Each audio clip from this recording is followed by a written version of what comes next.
nos encontramos en un nuevo programa, Expresando Comunidad, un espacio dedicado a escuchar historias de mujeres que están cambiando el mundo desde sus espacios, pues para dejarlo mucho mejor de lo que lo encontraron. El día de hoy nos acompaña la productora y gestora cultural, Yaisu. Hola Yaisu, ¿cómo estás? Hola Alma, ¿qué tal? Pues muchas gracias por este espacio. Es un placer estar aquí contigo. Excelente. Oiga, Yaisu, pues estábamos platicando detrás de cámaras, pues toda esta noble labor que realizas, ¿no? Siempre, pues obviamente fomentando la cultura, ¿no? Que es bien importante en nuestro país, pues en este caso produciendo películas. Me gustaría comenzar este programa haciéndote una pregunta que de hecho le hago a todas las mujeres con las que converso, porque creo que es una pregunta que depende mucho del contexto de vida que tengamos cada una y depende mucho siempre de la perspectiva. Y la primera pregunta que me gustaría comenzar es, ¿qué es lo que te hace a ti sentir feliz como mujer? Pues pienso que para mí la felicidad tiene que ver mucho con la tranquilidad, con la posibilidad de autoconocimiento. Creo que es muy importante que uno pueda autoexplorarse, ¿no? Indagarse, hacerse preguntas constantemente, de construir mucho de lo que hemos ido aprendiendo y volver a construir aquello que queremos ser, aquello que queremos pensar, creer, soñar. Entonces, creo que lo diría, diciéndolo en otras palabras, creo que lo que me hace feliz es la libertad de poder eh, crearme y recrearme todo el tiempo, ¿no? Creo que esta posibilidad de cambiar, de experimentar cosas nuevas, eh, eso me hace sentir muy feliz, pero en ese sentido también que esté acompañado como de cierta tranquilidad, ¿no? O sea, creo que el fluir de esa manera, el sentirse como en cierta armonía a pesar de todos los retos que uno pueda tener, eh, creo que eso iría llamando felicidad, ¿no? Porque implica todas las áreas de nuestra vida, ¿no? Ujú. Yo creo que el sentirnos, como usted bien lo menciona, en paz, yo creo que es un gran regalo de la vida porque no todos ni todas lo consiguen por todo el caos que hay afuera, por todos los problemas que podemos tener y también depende mucho del contexto en el que nos encontremos. Entonces yo creo que, como bien dices, el sentirte tranquila, en paz, realizando tus proyectos, pues caminando con la vida, ¿no? Eso es muy, pues enriquecedor. Y bueno, pues ya entrando en materia, me gustaría preguntarte, ¿cómo es que nace tu pasión por el cine? O sea, ¿cómo dijiste, quiero dedicarme a esto ya, pues de por vida? Mm. Pues yo siempre me he considerado una exploradora. Me gusta mucho explorar el mundo, me gusta conocer personas, culturas, ¿no? Formas de expresión artística.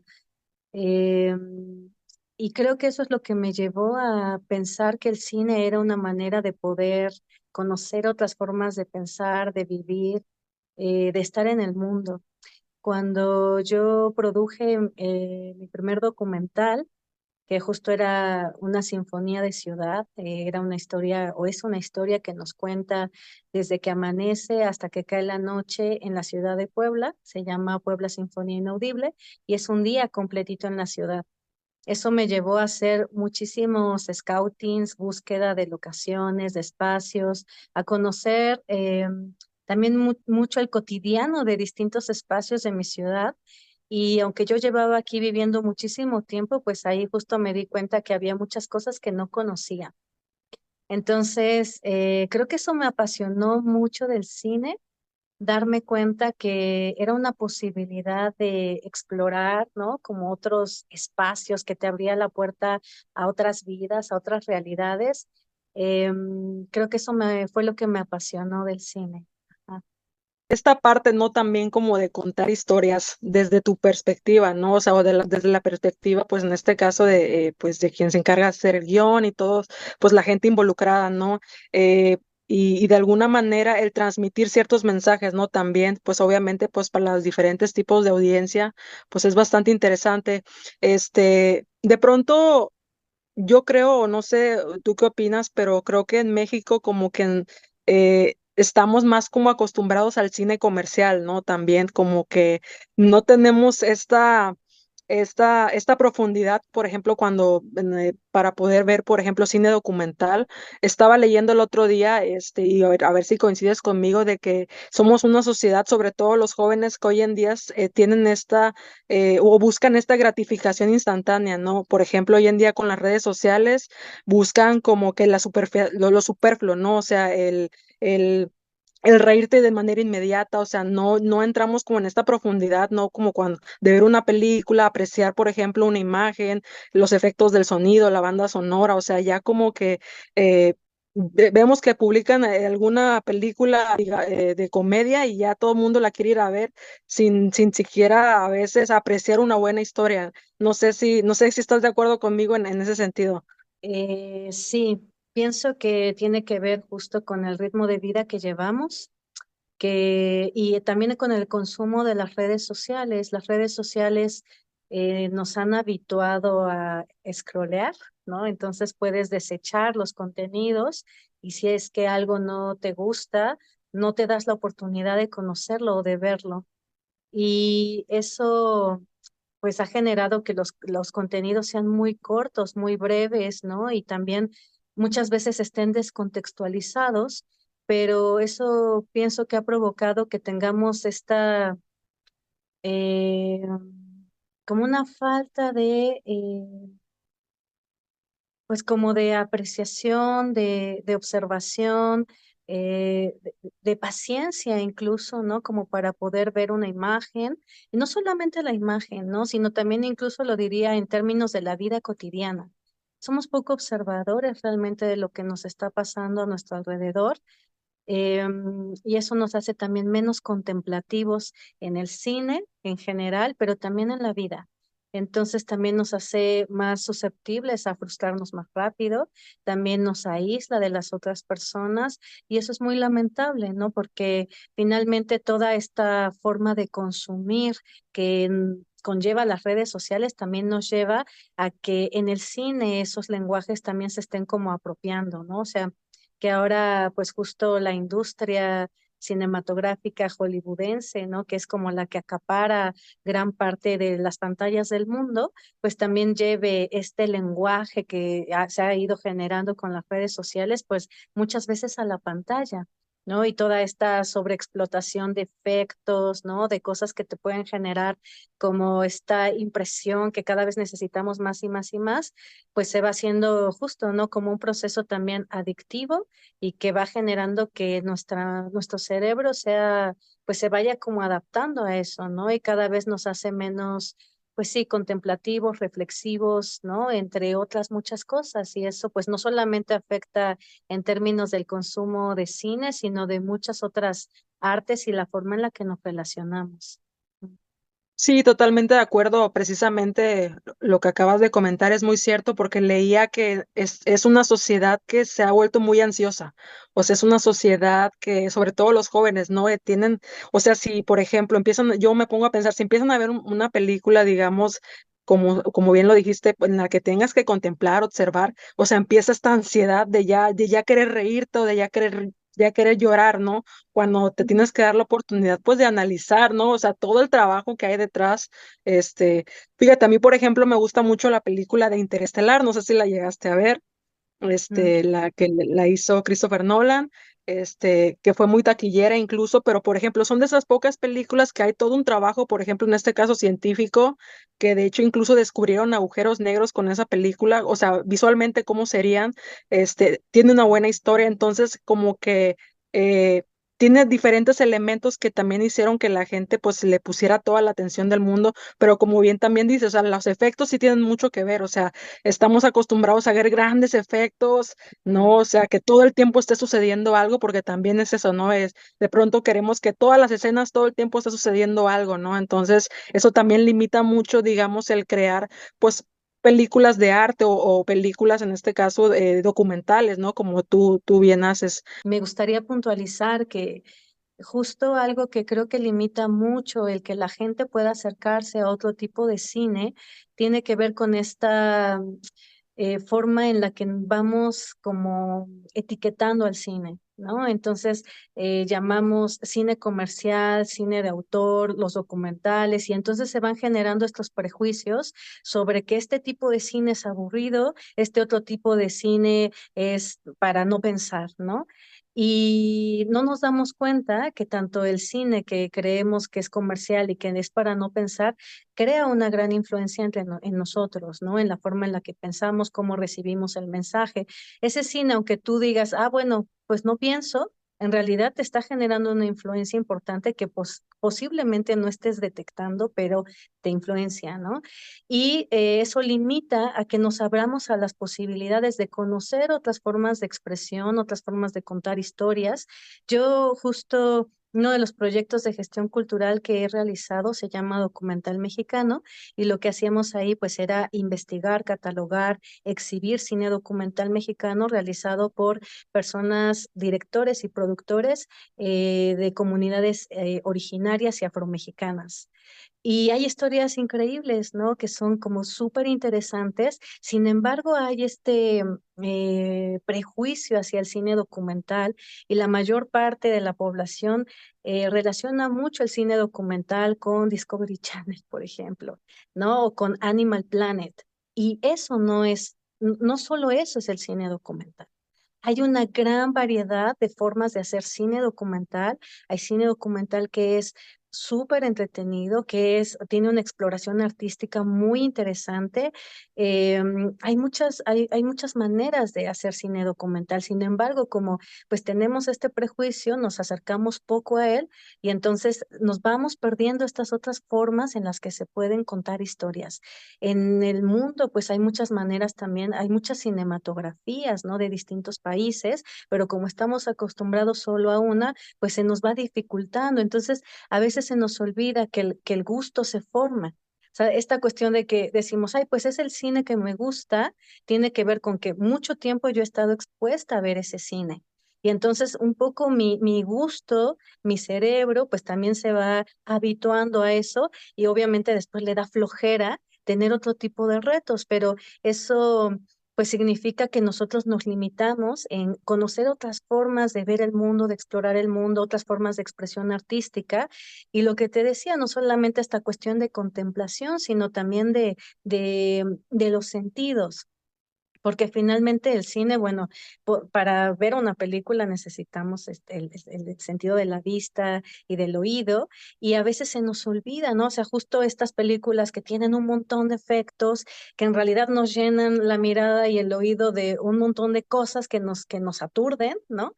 Pero justo hemos perdido este hábito de sentir, ¿no? De una manera pues más ¿cómo podría decirlo? De realmente hacerlo de forma consciente, ¿no? Sin estar aturdidos. Entonces, yo creo que es algo que es importante recuperar, pero para poder hacer eso también tenemos que tener muy claro que nuestro gusto se forma. Entonces, hay mucha gente que dice, ay, es que qué flojera, nunca le entiendo a ese tipo de películas. Pero pues sí, o sea, más bien es que queremos darle que todo sea fácil, y a veces no tenemos que entender todo al 100, sino sentir. O sea, qué tanto yo me identifiqué con ese personaje, qué me hizo sentir, qué de lo que vi, con qué me identifico, ¿no? O sea, acercarnos también al cine de otra manera, ¿no? Un poco más desde lo sensorial. Creo que eso también es importante, ¿no? Fíjate, yo siempre he sido amante del cine, siempre me ha gustado, lo aprecio desde que soy niña. De hecho, siempre hago la broma de que mis papás ahí me tuvieron porque siempre he ido. Eh, Como bien dices, yo creo que, y siempre lo he dicho también, el cine para mí y para mucha gente es un aprendizaje, porque como bien dijiste, son maneras de ver el mundo, ¿no? Y quieras o no, todas las películas nos influencian de alguna manera. O sea, crecimos con, por ejemplo, con las películas del cine mexicano y estamos influenciados, por ejemplo, mucho esta parte del machismo, ¿no? Por ejemplo, que tanto lo vimos, ¿no? En esas películas, y también hoy en día esta generación que todo el tiempo estás generando un montón de dopamina y como hace rato lo dijiste, estamos generando una adicción a cierto tipo de películas o de géneros, ¿no? Por ejemplo, me pongo a pensar las películas de Marvel. Digo, yo no tengo nada en contra de esas películas, pero yo, por ejemplo, me acuerdo que hace muchos años salió una película que se llamaba El Artista, no sé si la llegaste a ver, en blanco y negro, que era una película totalmente muda y solamente escuchabas la banda sonora. O sea, yo terminé llorando con esa película porque me generó emociones que yo no comprendía. Yo nunca había visto una película muda en mi vida y cuando la vi por primera vez fue una experiencia, o sea, inolvidable. O sea, es como mi referente esa película porque te cuentan una historia a través de los movimientos, la música, cómo se intensifica con tus emociones. Entonces, empiezas a generar una sensibilidad y es lo que hace falta, ¿no? Que aprendamos a apreciar este tipo de arte, porque el cine es un arte, como sea que hagan las películas, pero yo creo que eso es lo que nos hace falta, como que darnos la oportunidad de ver otro tipo de películas que, como tú dices, pueden ser experiencias pues muy divertidas, pueden ser experiencias muy bonitas. El cine documental yo creo que es un cine que además pues te habla de hechos reales, ¿no? Pero, o sea, no solamente, de pronto sí pueden meter ficción, ¿no? Pero prácticamente te están diciendo cómo es la vida desde esta arista, ¿no? Entonces, yo creo, que sí es muy interesante. Oye, pues ya pasando a otra pregunta también muy importante, ¿podrías hablar un poco de de los proyectos más importantes que has realizado y que de hecho leía en tu semblanza, pues que has recibido, pues, diversas cantidad de premios, ¿no? De reconocimientos y también, ¿qué representa para ti esto? Sí, bueno, yo he desarrollado mi carrera principalmente como productora audiovisual y como gestora cultural. Pienso que ambas profesiones tienen un lazo ahí muy importante, porque finalmente el cine, si bien es una industria, también el cine es memoria, ¿no? El cine también tiene que ver con esta posibilidad de poder capturar un momento de la vida, ¿no? De nuestras creencias, de nuestra cultura, que finalmente son cosas que vamos heredando en el tiempo y que finalmente a través de una película podemos conocer también cómo era la forma de estar y de pensar en otra época que no nos tocó vivir. No por nada, justo Patricio Guzmán habla de que pues un país sin cine documental es como una familia sin álbum de fotografías, ¿no?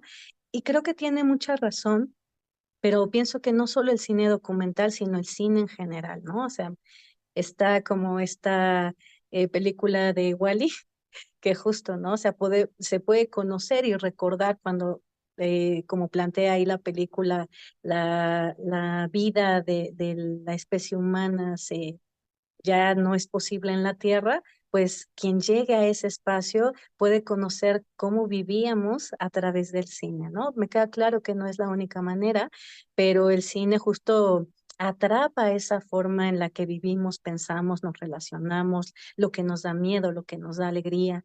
Y va más allá de la parte económica que justo pues tiene la industria del cine. Entonces, en ese sentido, la gestión cultural y el cine pues tienen mucho que ver porque justo como nosotros vamos dándole valor, ¿no? A la cultura, a lo que somos y cómo esa cultura también se va transformando en el tiempo. Entonces, bueno, yo siempre he tenido así como un piecito en el cine y un piecito en la gestión cultural y bueno, he tratado como de vincularlos, no solamente con las películas que he producido, que muchas tienen que ver justo con hacer memorias para pueblos originarios sobre ciertas expresiones culturales. También he realizado o he participado, colaborado en muchos festivales de cine, tanto de cine documental, de cine de género, incluso en algún momento de mi vida también produje bueno, colaboraba con un festival en Australia, llevando cine mexicano a Australia. Y bueno, también ahora los últimos años, a mí siempre me ha gustado mucho el cine documental y bueno, empecé a desarrollar este proyecto de documental mexicano, que es un proyecto de investigación principalmente. También hacemos catalogación y exhibición de cine documental.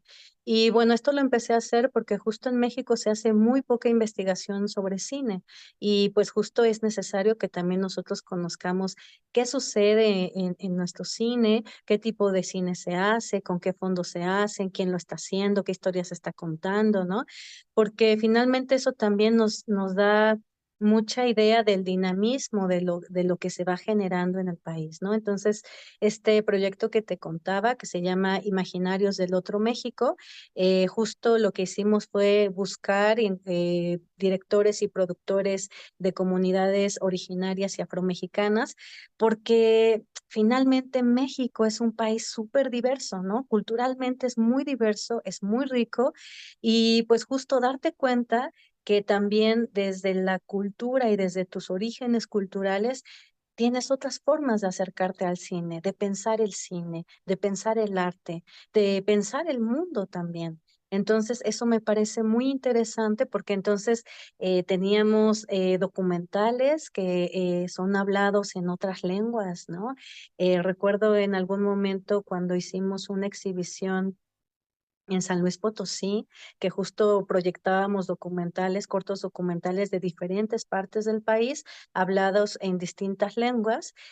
Alguien del público me decía, es que me parece impresionante, ¿no? Ver a través de estos documentales todo el crisol cultural que es México y de repente yo me pregunto, bueno, yo estoy aquí, pero ellos ¿en dónde están?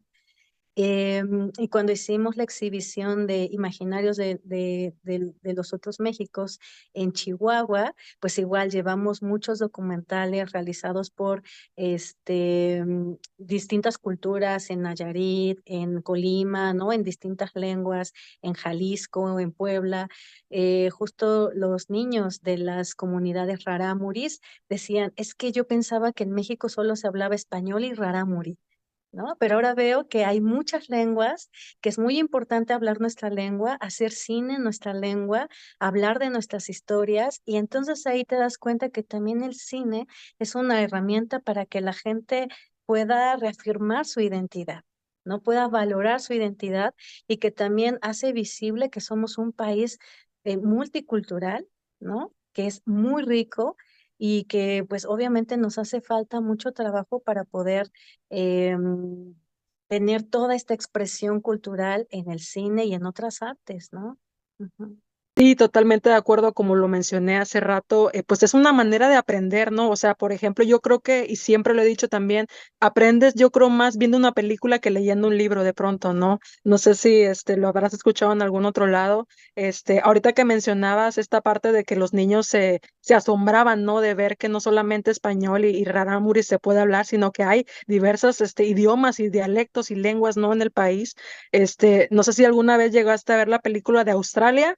este, Sale Hugh Jackman, Nicole Kidman, y a mí me impresionó mucho esa película porque sale un niño que es nativo de ahí de Australia, siempre vestido pues como indígena, ¿no? De alguna manera, y hay una parte en la escena final donde le dice a su mamá, porque lo adopta pues una mujer blanca y le dice que se tiene que ir con su abuelo a aprender los usos y costumbres, ¿no? De la comunidad.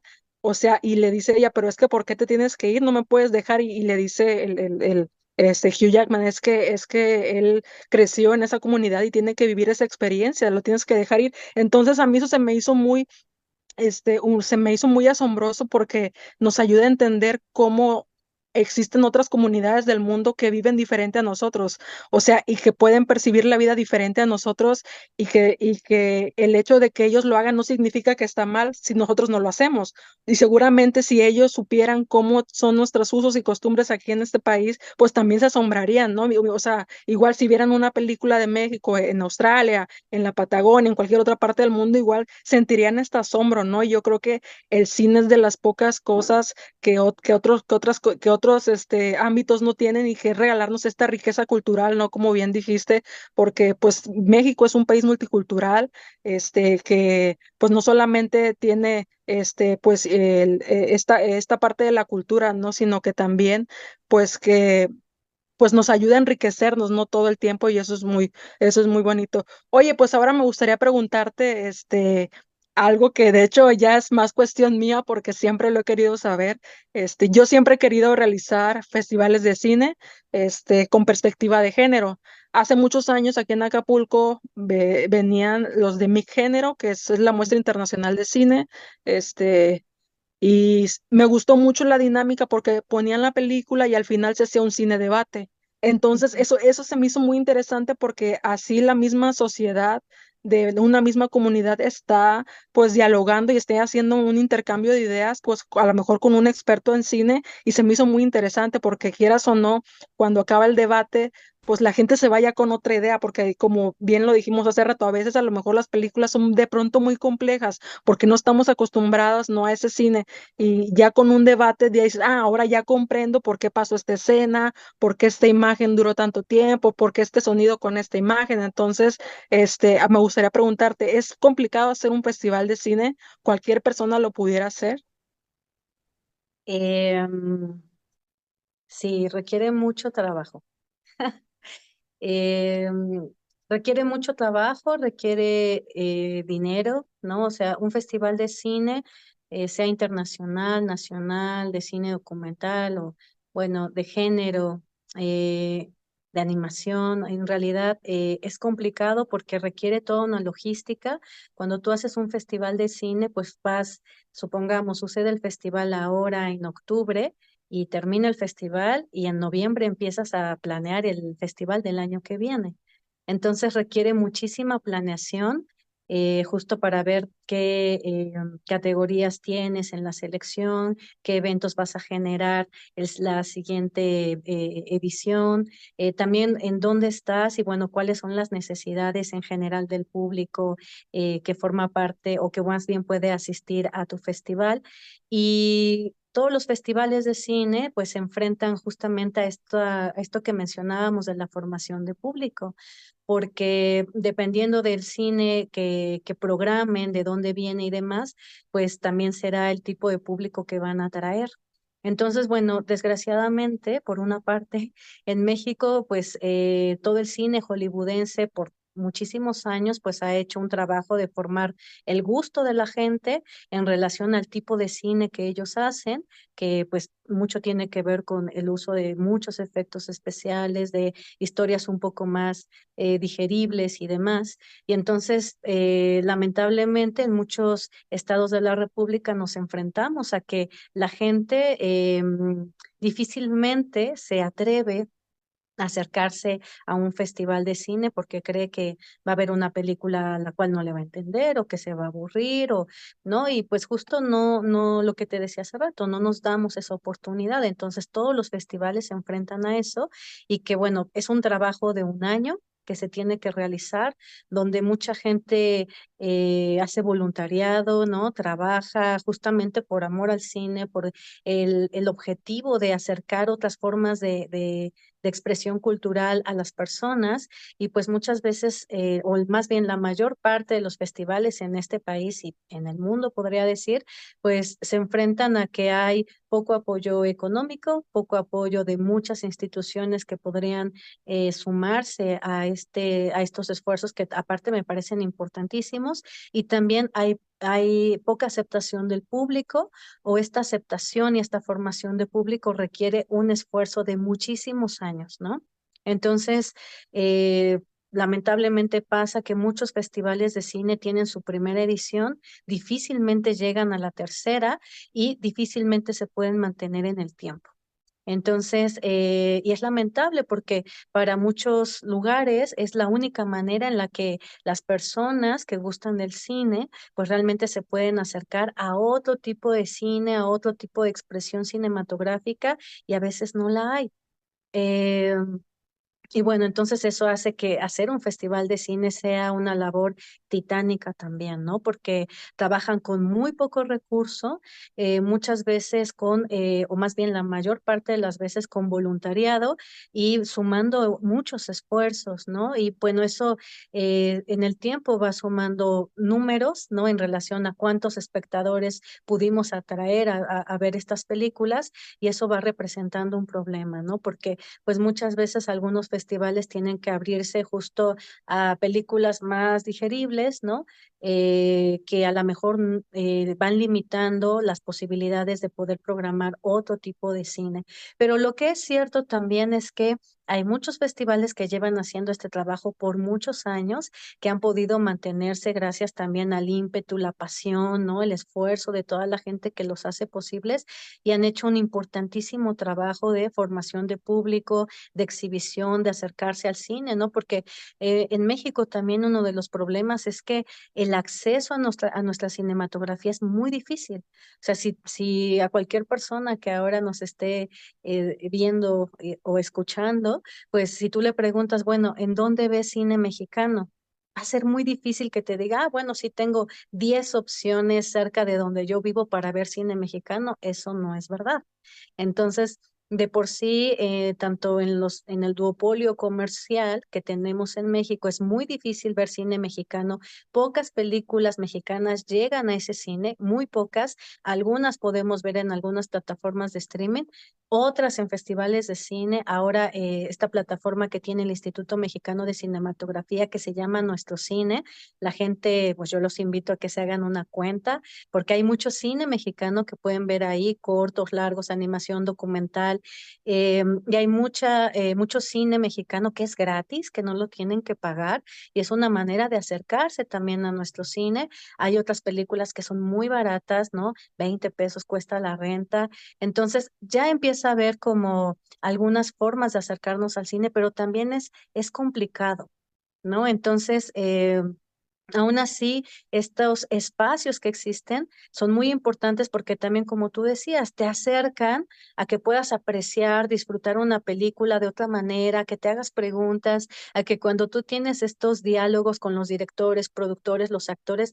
te hace sentir mucho más cercano a esa película, a esa problemática, ¿no? Te da otra perspectiva, justamente te ayuda a vislumbrar cosas que en un primer momento no estabas viendo y cuando las descubres, wow, se abre como un mundo.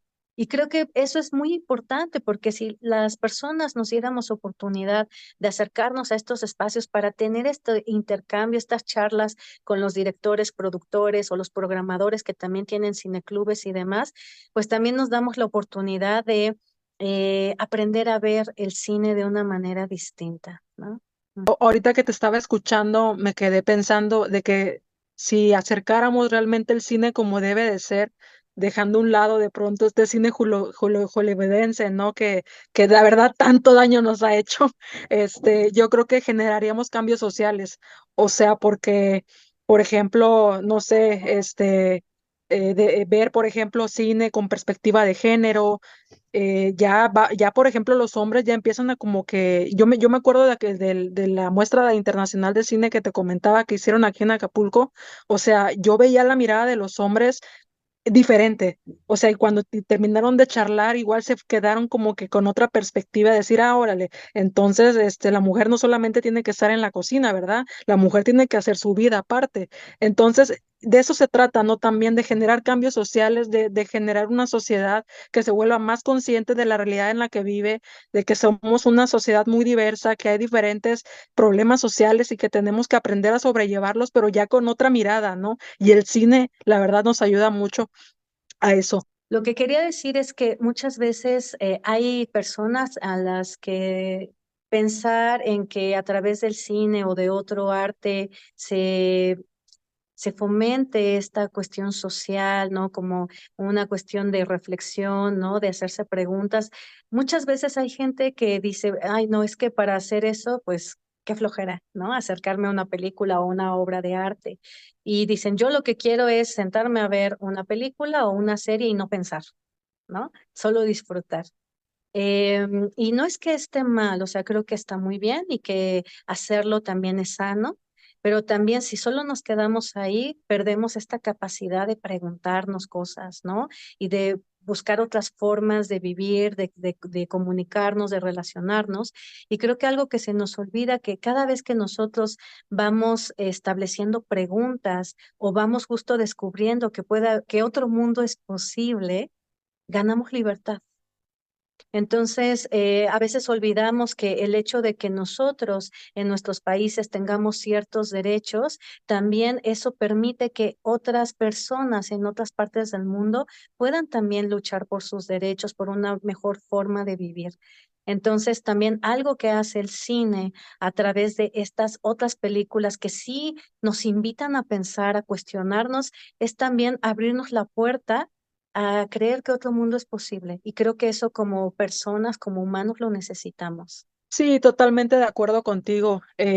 Como que el hecho de pensar en esta libertad, ¿no? Que nos puede dar el ver el cine, de diferente, como siempre lo digo, de la perspectiva a veces del director, o sea, ¿qué nos está tratando de decir el director con esta escena? Yo creo que es bien interesante. Bueno, ahora me gustaría preguntarte, ¿cuál es tu opinión de la mujer en el mundo del cine? No sé si, me imagino que sí viste los premios Ariel, ves que año con año la Academia Mexicana de Ciencias Cinematográficas entrega pues estos premios a lo mejor de México y de Iberoamérica, me puse a revisar las películas de los últimos años y me fijé que las últimas cuatro películas de los últimos años, o sea, digamos las categorías a mejor película la ganaron pues puras directoras mujeres y se me hizo muy increíble eso porque también se está visibilizando pues esta parte de romper estas brechas, ¿no? Laborales, porque también había leído un dato que a veces de 200 películas que se hacen en México, apenas el 40% lo realizan mujeres. Entonces, es una realidad que también hay que ver. Pues ya ves, este año de mejor directora se le llevó Lila Vilés por Tote en una película muy bonita, me gustó mucho, lloré, lloré, porque te está retratando una realidad, o sea, sin efectos, está relatando una realidad sin tantos, digamos, sin tanta producción, ¿no? Y sin tantos detalles técnicos, y se me hizo, y eso es más difícil. O sea, porque narrar una historia sin tantos elementos y solamente tienes a tus actores, una buena dirección, o sea, a mí se me hace increíble y eso es más difícil, yo creo, ¿no? Entonces, ¿tú qué opinas de esta visibilización que se le está dando a las mujeres? Sí, pues iniciaría diciendo que el mundo está hecho de historias, ¿no? En ese sentido, creo que todas las personas siempre necesitamos contar nuestras historias, sea a través de una película, de una charla o de otra forma de expresión, ¿no? Entonces, pues lo que pienso es que en este deseo de contar historias, más allá de los géneros, es una necesidad humana, ¿no? Pero es verdad que a lo largo del tiempo, pues sí hay una forma distinta en la que hombres y mujeres han podido acercarse al cine y que, bueno, actualmente creo que tanto las mujeres como justo otros grupos culturales como los pueblos originarios o las comunidades afromexicanas, pues ya van teniendo muchas más posibilidades. También se han hecho muchos ajustes dentro del Instituto Mexicano de Cinematografía para poder apoyar este tipo de proyectos, ¿no? Que me parecen muy pertinentes y pienso que en algún momento, pues, o lo que estamos viendo ahora también son un poco el fruto de todos esos cambios. Pues la mujer a lo largo del tiempo ha tenido un camino difícil porque pues en gran parte en los primeros años de vida del cine mexicano, pues el papel de la mujer era principalmente en puestos como actrices, ¿no? Había gente que también, había mujeres que eran productoras de cine, había mujeres que eran directoras de cine, como Mimi Derba, por ejemplo, pero también son muy poco conocidas. Y eso no solamente es una cuestión que tenga que ver con el género, sino la falta de investigación que hay en México sobre el cine mexicano. Entonces, sí ha habido mujeres en el cine mexicano a lo largo de la historia, pero es verdad que su participación era mucho más pequeña que la de los hombres, ¿no? Y bueno, ahí podríamos platicar también sobre qué tipo de papeles hacen las mujeres en el cine, o sea, quiénes eran protagonistas de las películas, más hombres que mujeres y cosas por el estilo, que también con el tiempo eso ha ido cambiando. Entonces, creo que vamos por un muy buen camino y lo que me parece importante importante es llegar como al equilibrio, que las historias contadas tanto por hombres como por mujeres son igual de importantes y de valiosas. Y lo que a mí me parece también interesante, o sea, podríamos hablar muchas cosas, ¿no? Justo Mi Género en algún momento sacó una publicación en donde hacían una revisión de la participación tanto en puestos directivos como de crew, como la mujer en la pantalla, de cuál era la representación y la participación de la mujer en todos estos ámbitos. Y fue un texto muy interesante, pero también creo que hay, o sea, yo doy clases en la escuela de cine aquí en Puebla, en la BOA, y a mí me llama mucho la atención que es cierto que ahora nuestros grupos tenemos más mujeres que hombres, pero lo que es interesante es que cuando ellos eligen también sus carreras, más bien su especialidad, más hombres se van a dirección que mujeres. Y ahí es libre la elección. ¿Sabes? O sea, ellos son libres de elegir qué es lo que quieren hacer y eso también es muy interesante de analizar, porque a veces podríamos pensar que en la época actual todavía existe esta brecha por una cuestión social y posiblemente no. Seguramente en el pasado sí, pero posiblemente ahora no, sino es más bien una cuestión de elección. Entonces, por ejemplo, yo doy clases de producción y tengo a los chicos de la especialidad y justo tengo más mujeres que hombres. ¿No? Y son las mujeres las que han elegido estar ahí, porque podían bien haber elegido dirección, porque justo teníamos más alumnos de dirección y dijeron, no, no, es que queremos producción y lucharon mucho este grupo por que se abriera esa especialidad y hay más mujeres que hombres y en la parte de dirección hay más hombres que mujeres, pero porque los alumnos también lo han elegido así. O sea, les llama más la atención, se sienten más identificados, pues, con ciertas habilidades que requieren los puestos, ¿no? Y yo lo veo y, pues sí, o sea, en realidad también las mujeres somos muy buenas en producción por el tipo de habilidades que tenemos ya de manera intrínseca. Entonces, eso es muy interesante también porque creo que más allá de esta brecha social que en algún momento de nuestra historia era muy fuerte, y si era cierto que las mujeres tenían menos oportunidad hacia ciertos puestos, ahora pues podemos ver mujeres como staffs, por ejemplo, que cargan cables y cargan tubos, y es cierto que sí hay una diferencia en cuestión de la fuerza y demás, pero yo he visto igual a los hombres ayudarles a las mujeres a hacer equipo, ¿no? Para cargar tubos y cosas por el estilo, y eso me parece maravilloso. También hay mujeres ahora cada vez más como sonidistas, fotógrafas, ¿no? Y eso es muy bonito porque también le da otra sensibilidad al cine, ¿no? Pero no podemos perder de vista que en todo este proceso también tiene que ver con una cuestión de preferencia, qué es lo que las mujeres y los hombres prefieren hacer en el cine y eso también es interesante de valorar, ¿no? Sí, totalmente de acuerdo. La vez pasada, fíjese, platicaba algo similar a lo que acaba de comentar en referencia a que las mujeres, conforme vamos creciendo, vamos generando muchas habilidades a la vez. ¿Por qué? Porque estamos en la cocina, porque estamos con los hijos, porque estamos estudiando, porque estamos trabajando. Entonces me imagino que las chicas que decidieron estudiar producción, pues han desarrollado tantas habilidades que saben que tienen la capacidad, pues, de dedicarse a producción porque obviamente es más trabajo porque también tienes que checar la dirección, ¿no? También tienes que checar los presupuestos, tienes que checar, o sea, tienes que checar todo, ¿no? Todo lo que tiene que ver, ¿no? Ya en sí para la realización de una película, entonces yo creo que sí tiene que ver más con esta parte, ¿no? De decir, tengo la capacidad de hacerlo porque toda la vida me he preparado para esto, ¿no? Entonces, bien interesante. Estaba leyendo la otra vez que pues los pioneros del cine pues fueron los hermanos Lumière, ¿no? Pero estaba leyendo que a los años, o sea, a los 3 años, es la primer cineasta mujer, creo que era Alice Guys, algo así se llamaba. Entonces digo, o sea, pues hombres y mujeres empezaron casi al mismo tiempo a hacer cine, nada más que obviamente pues no se le daba esta visibilización antes, pero hay una película que se llama Monita, donde la paleontóloga hace sus descubrimientos y cuando los van a presentar al museo le ponen anónimo y luego le ponen el nombre de un hombre, porque eso también pasó mucho tiempo con los libros, con el cine, con las Sí. esculturas, o sea, disfrazaban el nombre de las mujeres o le ponían, muchos libros dicen anónimo, pero todos esos libros que dicen anónimo son escritos por mujeres. Entonces, hay que decirlo, vivimos muchos años, en décadas, en siglos de invisibilización. O sea, el cine tiene más de 120 años que existe y yo creo que los últimos a lo mejor 10 15 años es cuando las mujeres ya como que empiezan a sobresalir.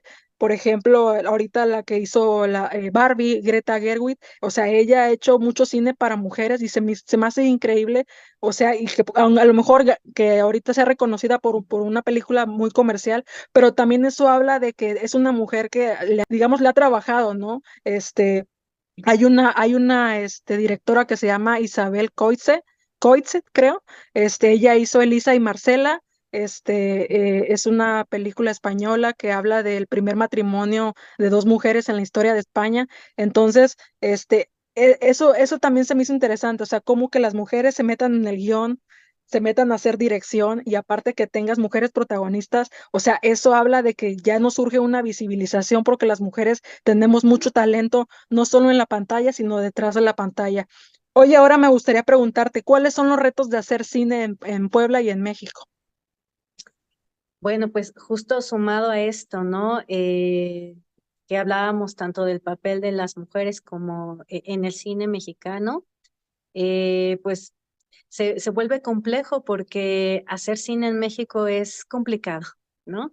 Pienso que también es un privilegio en cierto punto, entonces ahí también suma esto que hablábamos sobre el papel de la mujer en el cine, pues que también toda la parte de cómo hacer cine, pues también estaba por mucho tiempo limitado a una clase social, a gente que vivía principalmente en Ciudad de México, ¿no? Y bueno, México es un país enorme.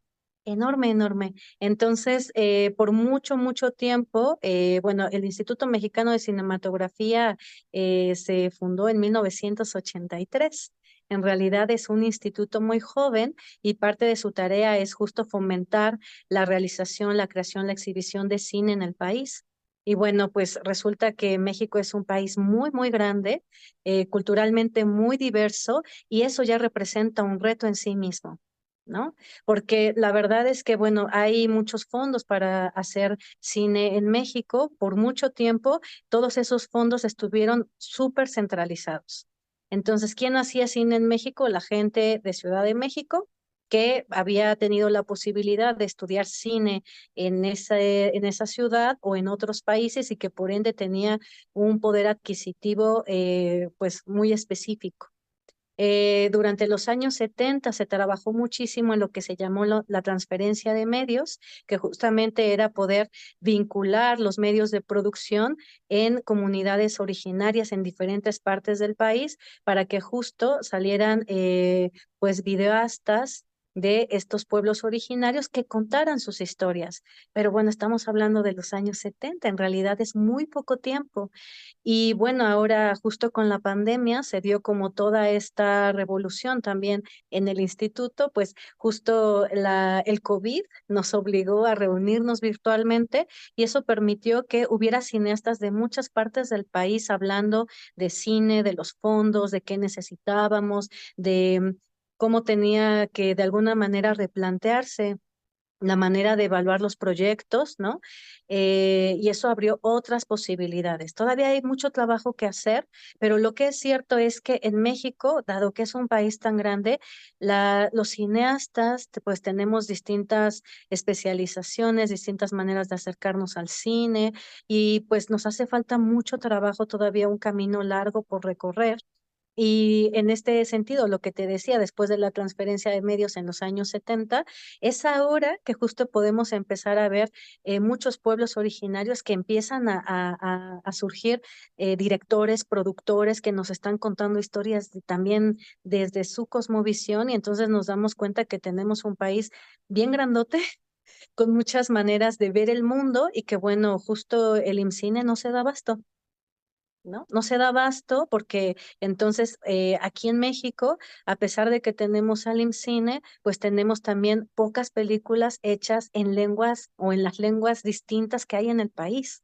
¿No? Y si de repente hay, casi nadie las ha visto y también no hay tanto, no se ha generado la posibilidad de que las películas que se hacen en español se puedan traducir a las otras lenguas. Y entonces un niño que habla náhuatl pueda ver una animación, un documental para niños o una ficción en su propia lengua. Entonces, bueno, ahí vemos que el reto de hacer cine tiene muchos elementos a nivel cultural, a nivel económico, de formación, y obviamente pues nos enfrentamos a que esto, la gente está acostumbrada a ver cine como lo hace Hollywood, y pues en México no tenemos esos presupuestos. ¿No? Y también no se ve el cine como una posibilidad de generar proyectos de inversión, ¿no? Porque también el público mexicano está muy desconectado de su cine. ¿No? No se reconoce en su cine porque también no lo conoce. Entonces, eso hace que hacer cine en México también sea muy complejo. ¿Por qué? Porque lleva muchos años. O sea, hacer una película te puede llevar en promedio, si bien te va 3 años, pero de ahí se puede extender a muchos más años, 5, 7 años, para que termines una película. Eh, y también tenemos esta discrepancia en que si tú como productor iniciaste el proyecto, sumaste muchas voluntades, cuando llegan a las salas de cine, tú eres el último en recibir ganancias. Entonces, el primero que gana es el exhibidor, luego el distribuidor y al final el productor, si es que bien le va. Entonces, también es un poco ingrato. ¿No?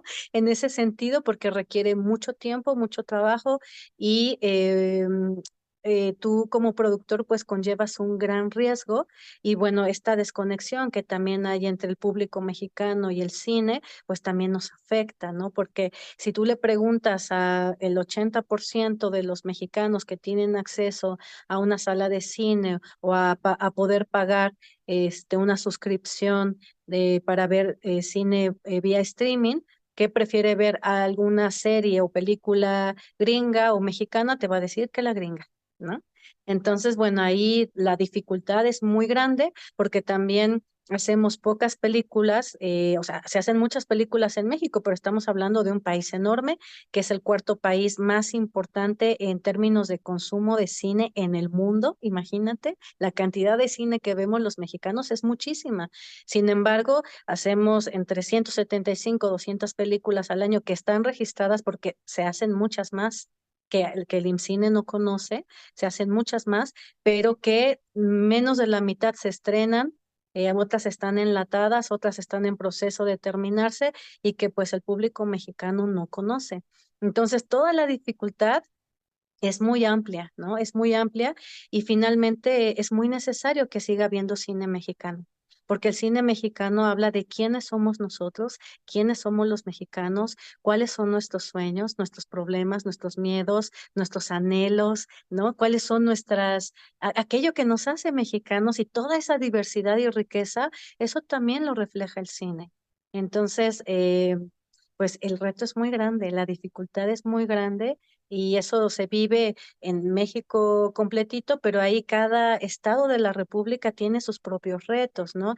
Aquí en Puebla, por ejemplo, tenemos 4 escuelas de cine, ya tú ahorita me contarás en Guerrero si es que las tienen, y entonces, bueno, ahí los retos a los que se enfrentan los cineastas pues son bien diversos, ¿no? Porque nosotros, a pesar de estar cerca de Ciudad de México, hay muchas especialidades que requiere el cine que no tenemos en Puebla o equipos, ¿no? Y que bueno, lo mismo pasará con Guerrero y con otros estados. Entonces ahí estamos en un desnivel en términos de posibilidades, pues muy grande, ¿no? Entonces, pues tenemos muchos retos como cineastas, como creadores. Sí, es cierto. Y fíjate, yo agregaría un reto más que, por ejemplo, las películas mexicanas que llegan a ser seleccionadas para distribuirlas, por ejemplo, en los cines, porque no todas las ciudades tienen cinetecas. Este, por ejemplo, aquí en Acapulco no hay cineteca y eso me da mucho coraje. En la biblioteca de aquí del municipio, de repente ponen películas a veces voy, me gusta el cine debate, pero no hay, no como tal cineteca. Entonces, ¿qué tenemos? Cinépolis, Cinemex. Entonces otro de los retos es que cuando llegan a proyectar películas mexicanas no duran mucho tiempo, O sea, duran a lo mucho, o sea, un mes es mucho que se quede en cartelera. ¿Por qué? Porque volvemos a lo mismo, el cine de Estados Unidos llega y se quedan 3 meses en una película que, o sea, y aparte, obviamente, por la cantidad de gente que la va a ver, entonces las buenas películas mexicanas no duran mucho tiempo, o sea, y además no le dan tantas alas, este, o sea, está 2 funciones, o sea, si ya hay 2, 3 funciones, ya es mucho, o sea, eso también influye mucho, obviamente, pues en que la gente, obviamente, si ve que una película hollywoodense tiene tantas salas, es que esa es buena porque tiene muchas salas, entonces también como que le resta el mérito, ¿no? A las buenas películas mexicanas. Otra también lo que mencionabas, esta parte del streaming, ¿no? Obviamente hoy en día la gente pues prefiere pues ver películas en su casa, hay que decirlo, ¿no? O sea, hoy en día también vemos que YouTube sube hoy todas las películas habidas y por haber. Yo he pecado de eso, la verdad sí he visto muchas películas en YouTube. Por ejemplo, en la pandemia, pues ves que no podíamos ir al cine y eso también afectó mucho a la industria, ¿no? Porque obviamente separaron las producciones, pues ya no podía el cine pues distribuir las películas, se quedaron películas estancadas, me imagino. Entonces, pues se han enfrentado ustedes a diversos retos. Ahora, otro de los retos también siento que es estudiar cine es costoso. O sea, aquí no hay escuela de cine, pero me he puesto a investigar en la Ciudad de México. O sea, es muy costoso, ¿no? O sea, y además, pues sí, en la escuela de cine, pues sí te brindan los materiales, pero cuando sales, ahora sí que a la vida real, pues tienes que comprar tu equipo, ¿no? O sea, tienes que comprar o tienes que además hacer un equipo, o sea, hacerte de contactos. Una vez alguien me dijo, si quieres triunfar en el cine, tienes que tener muchos contactos. O sea, es una realidad, tienes que tener muchos contactos, tienes que tener mucha influencia, aunque se oiga mal, y ya lo demás, pues ya va saliendo, ¿no? Porque también así puedas ser muy buen director, así puedas ser muy buen guionista, tener un gran equipo, pero si no tienes los contactos, difícilmente no, o el apoyo o el recurso, o sea, difícilmente vas a poder, pues, hacer el cine como es, ¿no? Sí, sí, totalmente. Este, Sí. apenas vi la de Mariposas Disecadas. Ay, no sé, me hizo un peliculón, la hizo Silvia Pinal. Ajá. ¿No la has visto? No. O sea, se me hizo muy perturbadora porque metieron mucho la pedofilia en la película, o sea, y o sea, a mí se me hizo perturbadora porque estamos hablando de una película de 1970 y tanto, y me pongo a pensar en aquella época ver a Silvia Pinal de pedófila, o sea, este, no, o Ajá. sea, está en YouTube, o sea, te la recomiendo, o sea, está muy fuerte, no la volvería a ver. Oye, ahora me gustaría preguntarte, ¿alguna película que nos pudieras recomendar, ya sea mexicanas, donde haya directoras mexicanas y mujeres protagonistas? Sí, a mí me gustaría recomendar tanto una película mexicana como películas otros países de nuestro continente, porque me parece bien interesante que la gente también pueda acercarse a otras cinematografías y conocer más sobre el cine. Hay un documental que justo viene el Festival de Cine en Guadalajara y que a mí me encantó, me parece una historia súper sensible. Se llama Elena, la directora es Petra Costa. Está en Netflix, la gente lo puede ver ahí y es una historia muy bonita porque la directora justo nos narra la historia y el vínculo con su hermana. Es una historia que tiene pues como muchos cambios y te va haciendo sentir muchas cosas porque es muy sensorial, ¿no? Tiene que ver mucho el sonido, las imágenes, hay imágenes súper poéticas, ¿no? De cómo nos va presentando a su hermana y pues toda la historia de su hermana y cómo la historia de su hermana también le afecta a ella en un tiempo muy largo de su vida, ¿no? Entonces, es una historia que toca mucho el corazón. Hay otra película que se llama La teta asustada, es peruana, la anterior, Elena es brasileña, La teta asustada es una película peruana, es una historia muy cruda que justamente relata pues las vicisitudes que sufrieron muchas mujeres peruanas en un periodo de guerra civil, ¿no? Entonces, qué es lo que ellas tuvieron que sufrir, que soportar y cómo también lo fueron superando. También es de una directora que se llama Claudia Llosa. Es una película un poco más cruda, pero es muy interesante también porque justo te habla mucho de la resiliencia que tienen las mujeres, ¿no? Para poder enfrentar estas vicisitudes.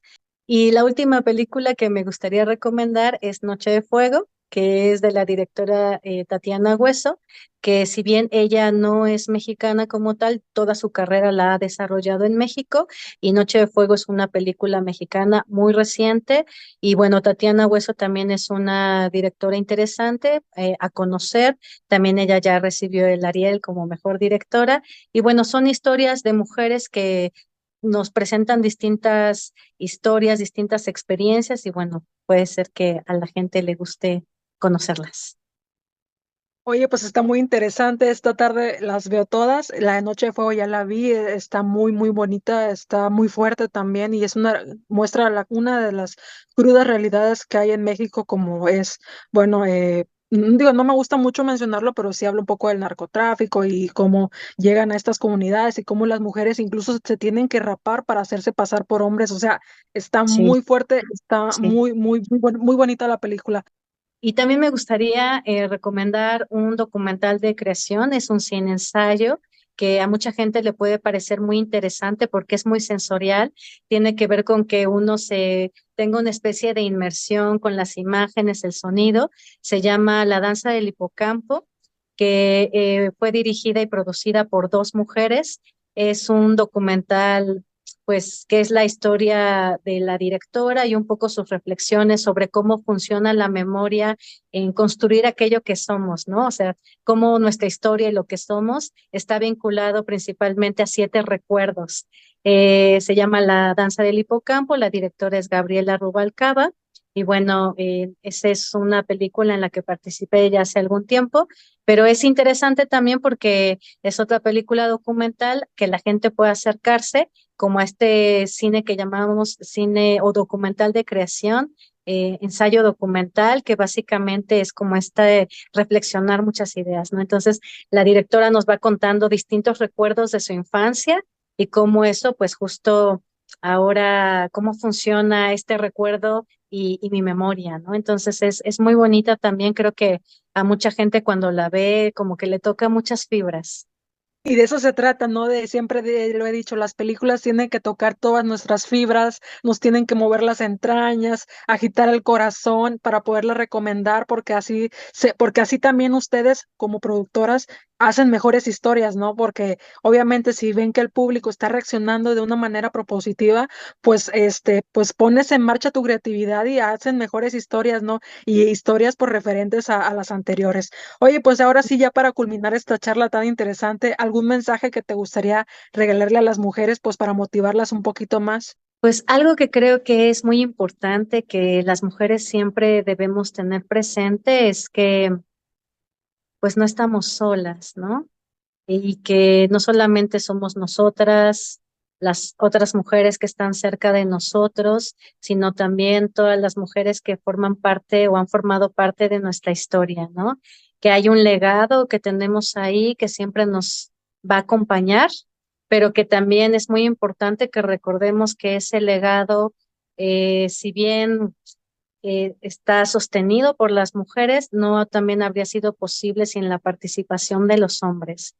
Yo creo que como mujeres tenemos un papel muy importante a nivel social para poder fomentar que haya un mayor equilibrio, ¿sabes? En construir una sociedad mucho más humana, mucho más respetuosa, más tolerante y que creo que las mujeres somos también esa pieza clave porque somos en muchos sentidos mucho más eh, sensibles, ¿no? A estos fenómenos y a los vínculos sociales. Creo que eso nos deja también como con una gran responsabilidad, que no solamente es nuestra, obviamente, sino también de los hombres, pero fomentar también que, pues finalmente somos humanos, ¿no? Finalmente somos humanos y justo lo que nos hace poder avanzar, poder subsistir, ¿no? Tiene que ver con las habilidades que cada uno tiene, ¿no? Entonces, creo que a las mujeres es muy importante recordar que somos esa pieza clave, ¿no? Que tenemos esa sensibilidad, que tenemos esa potencia, que tenemos esa capacidad de nutrir, ¿no? Porque a veces, justo como en esta cuestión de la mujer empoderada, y este discurso a veces nos despoja un poco de este don de nutrir que tenemos y creo que debemos recuperarlo, creo que debemos de recordarlo porque la mujer es nutricia en sí mismo en todos los ambientes en los que está y creo que eso es uno de los principales dones que tenemos como mujer. Sí, totalmente de acuerdo. Creo que las mujeres somos esa pieza clave en el engranaje de este mundo. Creo que tanto hombres como mujeres tenemos la capacidad desde nuestras vivencias, desde nuestras capacidades, porque también los hombres tienen capacidades muy aparte, nosotras tenemos capacidades muy aparte, pero si nos reunimos vamos a poder construir en conjunto. Oye, pues muchas gracias por esta charla. Creo que fue una charla muy, interesante que me cultivó mucho. Espero que también las personas cuando nos vayan a ver se cultiven mucho, se apasionen por el cine, empecemos a desaprender el cine que traemos y empecemos a ver un nuevo cine, empecemos a darle una oportunidad al cine documental, que es un cine muy bonito. A mí la verdad me gusta mucho porque yo siento que es un cine que te cultiva, que te hace aprender de una manera la vida. Entonces, pues hay que darnos la oportunidad, no solamente ya hay que quitarnos que sí hay que ver películas de Hollywood, o sea, sí hay que ver Sí, cine, ¿no? Pero hay que darle la claro. oportunidad de vivir nuevas experiencias, ¿no? Oye, pues Yaisu, pues muchas gracias. Cuando quieras volver a platicar de cine o del tema que tú gustes, aquí estamos y pues espero también haya sido una charla muy enriquecedora para ti.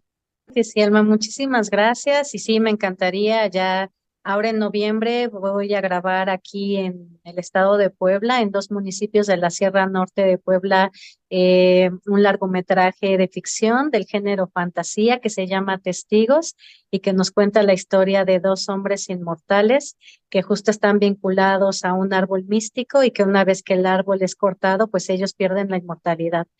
Nosotros buscamos pues justo reflexionar sobre la belleza de la vida, ¿no? Y lo efímero, o más bien la belleza de lo efímero que tiene pues la vida que estamos viviendo, ¿no? Es tan corta, es tan efímera, que ahí está su magia, su misticismo y su belleza. Entonces, después de ese tiempo también podríamos platicar y muchas gracias por invitarme y por tener esta charla tan bonita en esta tarde lluviosa. Excelente, sí, como que todo se compaginó y vamos a estar muy al pendiente de la película. Y tú que llegaste hasta aquí, espero te haya gustado esta charla y nos vemos hasta la próxima. Hasta luego.